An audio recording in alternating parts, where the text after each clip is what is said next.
你好，我係余德純博士，多謝你聽我分享了解兒童嘅教材。呢一講呢，我嘅題目係認識學習嘅4個階段。每個小朋友學嘢都有4個必須要經歷嘅系統升級嘅階段。第一個階段係2歲之前，感應器階段。嗰個時間嘅小朋友呢，係用感官嚟探索嘅世界，咩都要攞嚟咬下摸下。吸引佢主要方法就係大人用有趣嘅方式跟佢玩，咁就引到佢注意啦。你有玩具，佢嘅注意力一定係拉長好多嘅。呢個就好似手機嘅感應器，要求校得好準確。第2個階段呢，就係2歲至7歲啦，就係一個自拍模式嘅階段。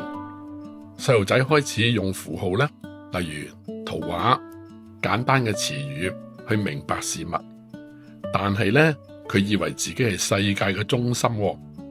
太陽，因為佢要起身就會升起啦；月亮，因為佢要瞓覺就會出現啦。就好似個手機長期開住自拍鏡頭，乜嘢呢都用佢自己嚟做個焦點嘅。但係到第3個階段呢，7歲至11歲就係實物掃描嘅階段啦。每個小朋友一定要睇到個實際嘅物件，親身摸過、經歷過，然後學識叫做咩名、咩意思。例如你講重量，你俾嚿石仔佢，揸住嚿石仔，佢知道哇好重喎咁。你講分開幾多份呢？你就要切開個蘋果，俾佢睇到裏邊可以夾埋數下有幾多份。好似手機嘅 QR code 掃描器，一定要對準實物先至可以解讀到嘅。第4個階段呢，11歲以上啦，就係 AI 推想階段。每個小朋友終於能夠用假設啦、推理嘅方法咧嚟處理抽象嘅概念。例如佢可以諗下，如果當年冇火車啊，呢個世界會點樣呢？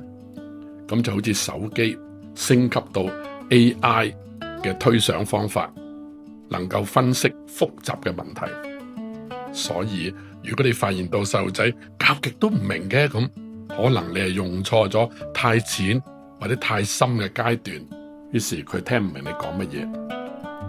配合兒童嘅系統版本，先至係有效學習嘅起點。不如我哋溫習下頭先我講嘅嘢啦。